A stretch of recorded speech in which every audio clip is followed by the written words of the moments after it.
During the Howard government, policies were introduced that put the cost of owning a home out of reach for an entire generation in major capital cities. The Howard government introduced capital gains tax concessions, leading Australians to shift their wealth into property investment at a far higher rate than the vast majority of the rest of the world. The concept of million-dollar homes was until very recently seen as the top echelon of housing. Now it is the median price in the largest city in Australia. Housing prices have increased from 4 times the median income in the 90s to 7 times the median income. It's 8 times in Sydney. Housing markets are crucial to the divided fortunes of the younger and older generations.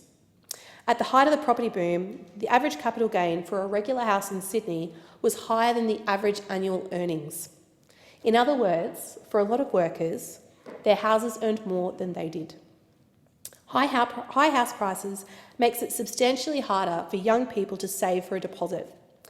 There is a lot of chat getting around about smashed avocados, but the truth is, if millennials dialed back the avocado toast to spend only what our parents spend on eating out, it would still take between 100 and 113 years to save a 20% deposit on the median home, depending on where you are.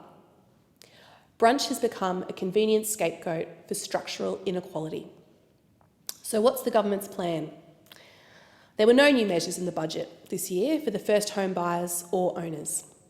None. We will only overcome this policy paralysis when we are brave enough to challenge the cognitive dissonance that characterises our national thinking.